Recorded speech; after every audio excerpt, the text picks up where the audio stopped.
This is The Download from Sounds Profitable, your daily source for the essential news of the business of podcasting, brought to you by Spreaker from iHeart. I'm Gavin Gaddis.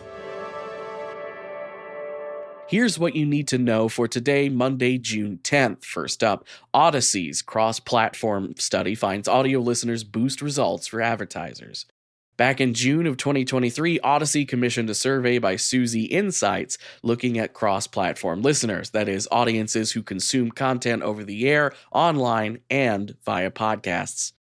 60% of respondents say that they have made a purchase in the last year based on an audio ad. The survey also found that cross-platform listeners are ad-receptive and trusting, with 71% willing to listen through ad breaks in their favorite content, and the same percentage trusting their favorite radio/audio hosts.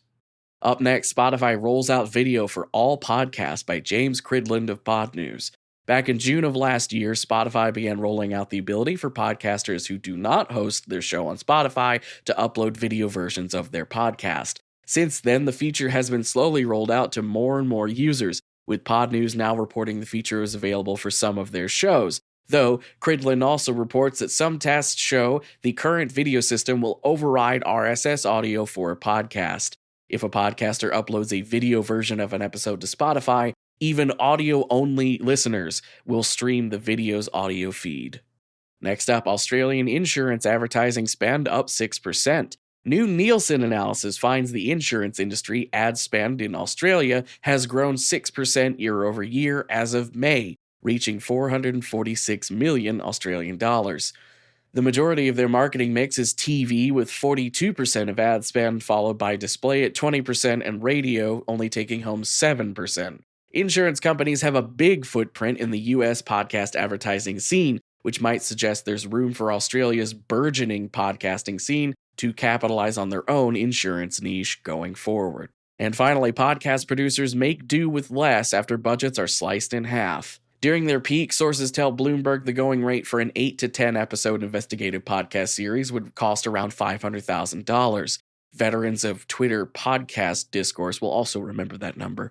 In recent months, that price tag has fallen to the $150,000 to $250,000 range. The ramifications of these smaller budgets includes fewer episodes per season, smaller teams to report and produce the podcast, and, in some cases, money lost as shows go over budget. Ashley Carman anticipates this likely will lead to more individually financed investigative podcasts and more mergers of smaller companies. As for the rest of the news, Cumulus Media has published a 39-minute webinar covering findings from their spring 2024 podcast download report.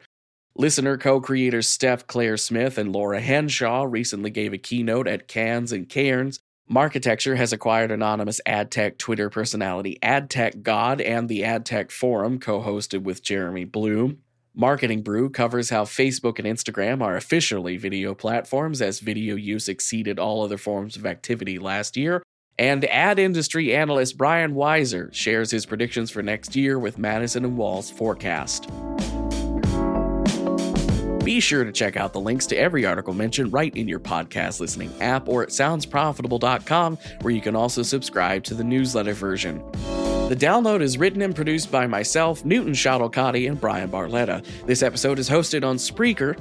For Sounds Profitable, I'm Gavin Gaddis. Download us again tomorrow.